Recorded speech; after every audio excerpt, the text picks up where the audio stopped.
जय जगन्नाथ नमस्कार। आसतु नजर पकईवा आज टॉप न्यूज अपडेट कौन सब रही किंतु ता पूर्व आपण मानक गोटे अनुरोध भिडियोटी संपूर्ण देखि सुचिंतित मतामत दिंतु। जो मैंने चैनल को प्रथम कर सब्सक्राइब करूँ एवं आसुवा बेल आइकन को प्रेस करूँ जहाँफल प्रत्येक नूतन भिडियोर नोटिफिकेशन आप सर्वप्रथम पाइपर। तेज आसतु नजर पकईवा आज प्रमुख खबर गुड़िक उपर। आज प्रथम खबर मयूरभंज जिला बांगीरपोशी थाना अंतर्गत नुआ गाँव में घटी अभावन घटना।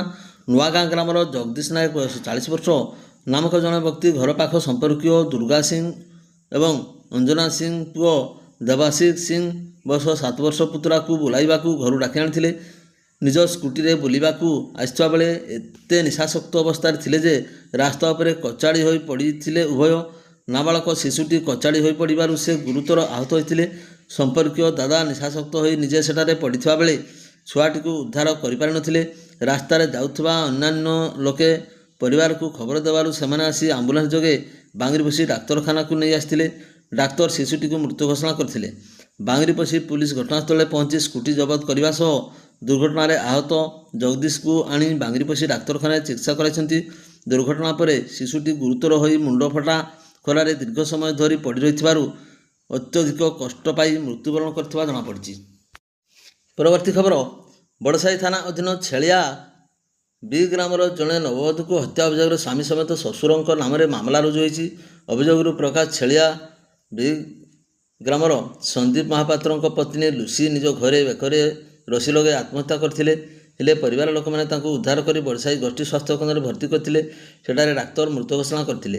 खबर पाई लुसी बापघर लोके बड़साई गोष्ठी स्वास्थ्य केन्द्र पहुँचते। मात्र लुसी स्वामी एवं सासू डाक्तरखाना चंपट मारते। फल हत्या कर बसिंगा थाना अधीन पाटलपुरा गाँवर लुसी भाई हिमांशु दुर्गा बड़साई थाना अभियोग करते। अभियोग को भित्ति कर पुलिस स्वामी संदीप महापात्र शशुर विजय नारायण महापात्र सासू प्रमीला महापात्र नाम मामला रुजु कर शव व्यवच्छेद बारिपदा पीआरएम मेडिकल कॉलेज को पठाई। व्यवच्छेद पर प्रकृत सत्य जमापड़ बोली पुलिस पक्षर प्रकाश। मृत लुसीर एक पुत्र संतान रही। परवर्ती खबर मयूरभंज जिलार कुलियणा ब्लॉक अंतर्गत काटशिरसी अंचल शनिवार राति प्राय 11टा बेलू 8 नंबर जातीय राजपथ विशालकाय 12 चकिया ट्रक एवं द्रुतगामी ट्रलर मध्य मुहांमुही धक्का हेबारु दुईटी गाड़ी संपूर्ण जली जाइछि। दुर्घटना एपरि भयंकर थिला जे यार शब्द 1 किलोमीटर पर्यंत शुभिथिला। धक्का हेबार किछि क्षण मध्य ट्रक एवं ट्रलर एक जलंता अग्निपिंडल परिणत होइथिले। सेतेबेले ट्रकटी हुतु हुतु हो जलुला। सेतेबेले काबिन भितर चापी हो रही जाइथिला उभय गाड़ीर ड्राइवर एवं हेल्पर। स्थानीय काटशिरसी ग्रामर ग्रामवासी मैंने जीवन को पानी छड़ाई निआर प्रकोप को खातिर नक झरका काच भांगी ट्रक चालक को बाहर को टाणी आनी। किछि समय मध्य गाड़ी दुईटी निआरे संपूर्ण भस्मीभूत हो जाता। यही दुर्घटना जो जातीय राजपथ किछि समय धरी यातायात बाधाप्राप्त हो जाता। बहु संख्यक गाड़ी मोटर अटकी रही। स्थानीय दमकल बाहिनी विलंबित रे पहुँचवा परे लोकों मध्य असंतोष देखाई। अल्पके मृत्युमुखर बर्ती जाइथिबा चालकों को निकटस्थ बारिपदा पीआरएम मेडिकल रे भर्ती कराई। परवर्ती खबर जेतेबेले मनुष्य अति आपणार लोकों को ठकी दे पारे सेठारे जड़े पशु जे मनुष्य पाखरु पाइथिबा स्नेह ममता एवं भल पाइबा पई निजर जीवन बलिदान करिवो ताहा भाविबा समस्तक पई सहज नुहे। हेले एक माई कुकुर स्कूल कुनि कुनि पिलांकु सर्पाघातु बचाइबाक जाई निज जीवन को बलि देछि। एभली एक घटना देखा मिलुछि उदला ब्लॉक डिहिराकुल आश्रम मिलथिबा खबररू जनापड़े डिहिराकुल रे थिबा श्रीजगन्नाथर शिशु विद्या मंदिर 30 रु अधिक कुनि कुनि छात्र छात्री सकाळ प्राय 8टा समय विद्यालय परिसर रे बाहर पढ़ुथिले। एही समय ग्रामर प्रिय कुकुर काली से विद्यालय परिसर रे उपस्थित थिला। सेही समय अचानक एक विषाक्त साप छात्र छात्री निकट को आसुथिबार काली देखा पाइथिला। तुरंत से साप आड़क जाई ताहाकू छात्र छात्री निकट को पहुँचाइबा न देइथिला एवं सापटी को मारिदेवाक उद्यम करथिला। एणे सापटी को मारिया पाई काली ताकू कामुड़ी थिबा बेले सापटी ता पाटी रे दंशन करथिला। फल सापर विषक्रिया कालीर मृत्यु हो जाइथिला।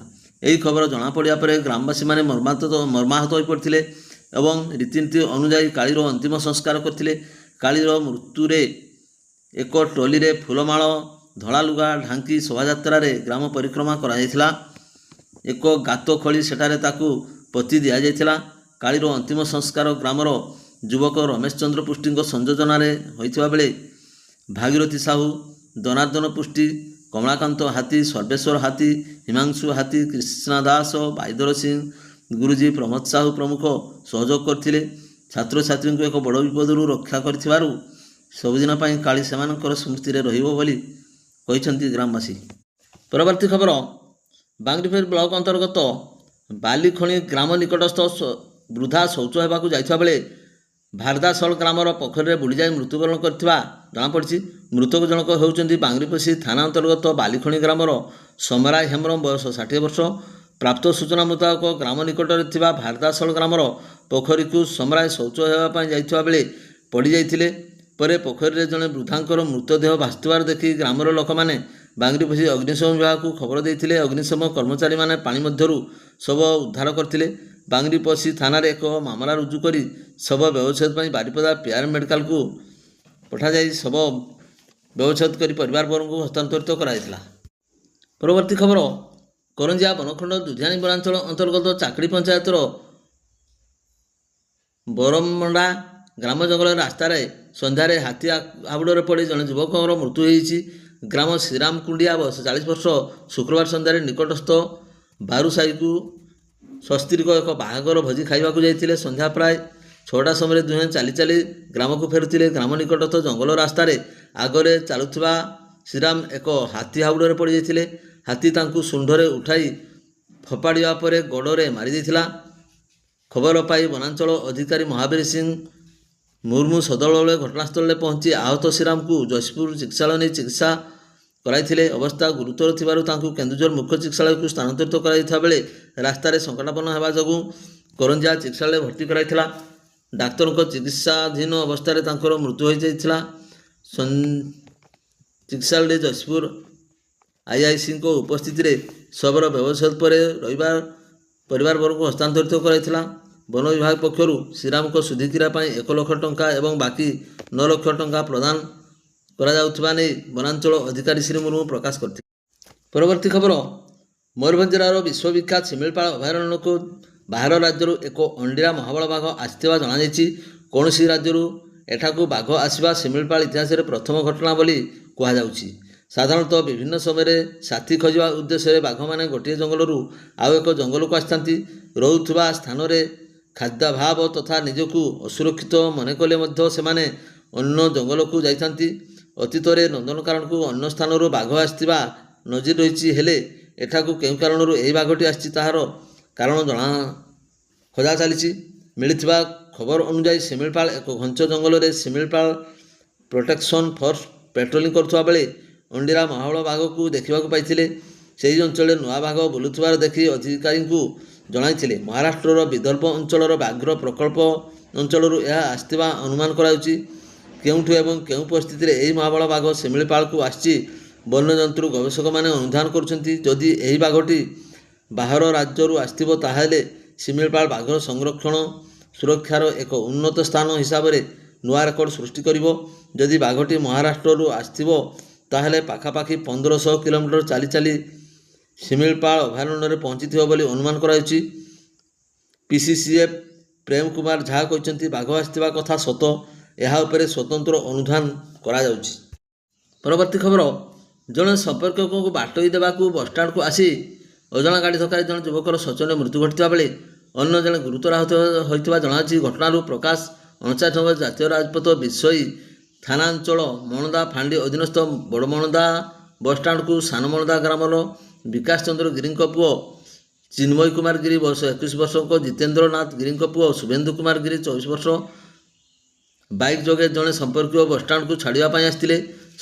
ସମ୍ପର୍କୀୟ ଜଣକ ବସ୍ରେ ଉଠିବା ପରେ ବସ୍ ସମ୍ମୁଖ ଦେଇ ବାଇକ୍ ଯୋଗେ ଅତିକ୍ରମ କରୁଥିବା ସମୟରେ ଏକ ଅଜଣା ଗାଡ଼ି ସହିତ ଧକ୍କା ହୋଇ ଗୁରୁତର ଆହତ ହୋଇଥିଲେ। ସ୍ଥାନୀୟ ଜନସାଧାରଣ ଏବଂ ମଣଦା ଫାଣ୍ଡି ଅଧିକାରୀଙ୍କ ସହଯୋଗରେ ଉଭୟ ଗୁରୁତରଙ୍କୁ ମଣଦା ଗୋଷ୍ଠୀ ସ୍ୱାସ୍ଥ୍ୟକେନ୍ଦ୍ରକୁ ଅଣାଯାଇଥିଲେ। ଚିନ୍ମୟ କୁମାର ଗିରିଙ୍କୁ ଡାକ୍ତର ମୃତ ଘୋଷଣା କରିଥିଲେ। ବାଇକ୍ ଚାଳକ ଗୁରୁତର ଶୁଭେନ୍ଦୁଙ୍କୁ ବାରିପଦା ପିଆର ମେଡିକାଲକୁ ପଠାଇ ପୁଲିସ ବାଇକ୍ ଜବତ କରି ଏକ ମାମଲା ରୁଜୁ କରି ତଦନ୍ତ ଅଧିକାରୀ ଶରତ କୁମାର ଧଳ ଘଟଣାରେ ଅଧିକ ତଦନ୍ତ ଜାରି ରଖିଛନ୍ତି। ଚିନ୍ମୟ ଶବକୁ ରାଇରଙ୍ଗପୁର ହସ୍ପିଟାଲକୁ ଶବ ବ୍ୟବଚ୍ଛେଦ ପାଇଁ ପଠାଯାଇଛି। ପରବର୍ତ୍ତୀ ଖବର, ମୋରଡ଼ା ଥାନା ଚଢ଼େଇ ଗାଁ ପଞ୍ଚାୟତସ୍ଥିତ କଣ୍ଠାଳିଆ ଗ୍ରାମ ନିକଟସ୍ଥ କେନାଲ ଆଡ଼ିରୁ ରବିବାର ରାତିରେ ଜୁଆ ଖେଳ ଖେଳୁଥିବା ଅବସ୍ଥାରେ ଚଢ଼ାଉ ବେଳେ 7 ଜୁଆଡ଼ି ପୁଲିସ ହାତରେ ଧରା ପଡ଼ିଥିବା ବେଳେ ନଗଦ ଟଙ୍କା ସମେତ 9ଟି ମୋଟରସାଇକେଲକୁ ଜବତ କରି ଥାନାକୁ ଆଣିଛି ମରଡ଼ା ପୋଲିସ।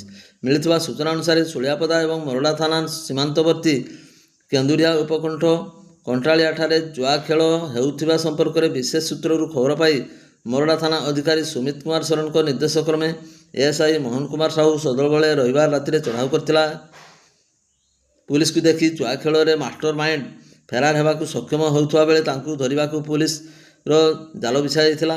ତେବେ ଏଥିରେ ସମ୍ପୃକ୍ତ ଥିବା 7 ଜଣ ଜୁଆଡ଼ି ପୁଲିସ ହାତରେ ଧରା ପଡ଼ିଥିବା ସହ ଖେଳରେ ବ୍ୟବହୃତ ସାମଗ୍ରୀ ନଗଦ କିଛି ଟଙ୍କା ସମେତ 9ଟି ମୋଟରସାଇକେଲକୁ ପୁଲିସ ଜବତ କରି ଥାନାକୁ ଆଣିଛି। ଏନେଇ ଏକ ମାମଲା ରୁଜୁ କରି ଅଧିକ ତଦନ୍ତ ଜାରି ରଖିଛି ପୋଲିସ। ପରବର୍ତ୍ତୀ ଖବର, କିଛି ଦିନ ଧରି ଚାଲିଥିବା ବେଆଇନ ବାଲି ଚାଲାଣ ପ୍ରଶାସନ ପକ୍ଷରୁ ରୋକ ଲଗାଯାଇଛି। ସ୍ଥାନୀୟ ଅଞ୍ଚଳରେ ଜନସାଧାରଣଙ୍କ ବାରମ୍ବାର ଅଭିଯୋଗ ସତ୍ତ୍ୱେ ଅବାଧରେ ବାଲି କାରବାର ଚାଲିଛି। ବଡ଼ସାହି ତହସିଲ ଅଞ୍ଚଳରେ ବିଭିନ୍ନ ନଦୀ ଘାଟରୁ ଅଭିଯୋଗ ସତ୍ତ୍ୱେ ଚୋରା ବାଲି ଉତ୍ତୋଳନକୁ ପ୍ରଶାସନ ରୋକ ଲଗାଇଛି। ହରିପୁର ପ୍ରତାପପୁର ରାସ୍ତା ମଧ୍ୟସ୍ଥଳରେ ପ୍ରବାହିତ ମାଧବୀ ନାଳ ଉପରେ ନିର୍ମିତ ପୋଲ ନିକଟରୁ ବୁଢ଼ାବଳଙ୍ଗ ନଦୀକୁ ଏକ ରାସ୍ତା ସହ ସ୍ଥାନୀୟ ପୋଲ ନିର୍ମାଣକାରୀ 2-3 ମାସ ହେବ ଚୋରାରେ ବାଲି ଉତ୍ତୋଳନ କରି ଚାଲାଣ ହୋଇ ଆସୁଥିଲା।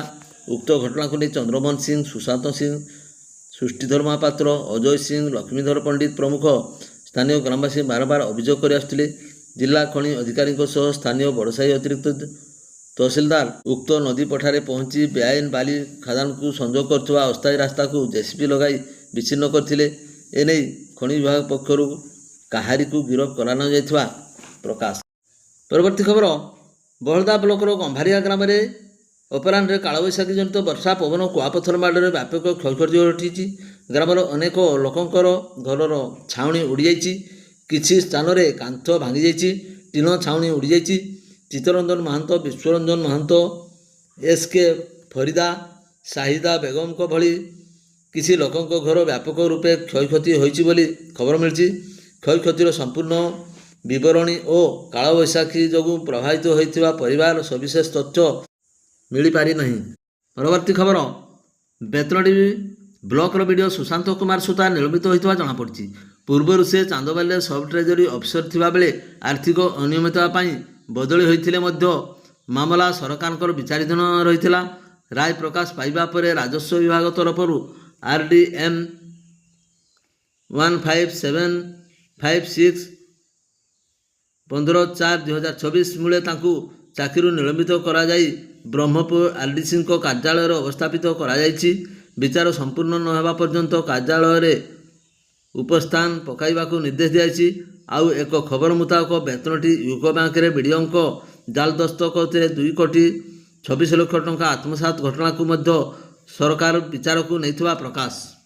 ପରବର୍ତ୍ତୀ ଖବର, ସୁବର୍ଣ୍ଣରେଖା ନଦୀକୂଳରେ ଅବସ୍ଥିତ ଅଧୁଆବେଡ଼ା ଗାଁରେ ଅବାଧରେ ବାଲି ଉଠାଣ ବିରୋଧରେ ପ୍ରଶାସନ ପକ୍ଷରୁ ଚଢ଼ାଉ କରାଯାଇ 2ଟି ବାଲି ବୋଝେଇ ଟ୍ରାକ୍ଟରକୁ ଜବତ କରାଯାଇଛି। ଏହି ଚଢ଼ାଉ ଅଞ୍ଚଳର ଅଧିକାରୀ CO ରାଜାରାମ ମୁଣ୍ଡାଙ୍କ ନିର୍ଦ୍ଦେଶରେ କରାଯାଇଥିଲା।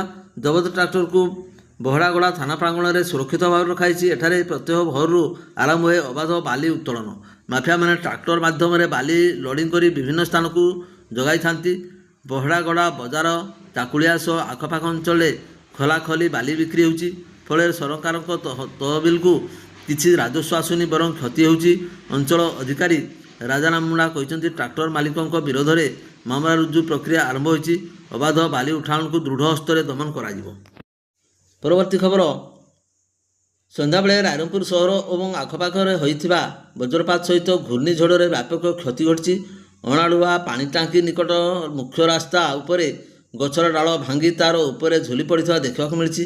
ଏହା ସହିତ ରଘୁନାଥ ଜୀଉ ମଠ ଆସନବଣୀ ରାସ୍ତାରେ 2ଟି ସ୍ଥାନରେ ଗଛର ଡାଳ ଭାଙ୍ଗି ରାସ୍ତା ଅବରୋଧ ହୋଇଥିଲା। ଦୀର୍ଘ ସମୟ ଅବରୋଧ ପରେ ରାସ୍ତା କ୍ଲିୟର କରାଯାଇଥିଲା। ଭିଡ଼ିଓଟିକୁ ଶେଷ ପର୍ଯ୍ୟନ୍ତ ଦେଖିଥିବାରୁ ଆପଣଙ୍କୁ ଅଶେଷ ଅଶେଷ ଧନ୍ୟବାଦ।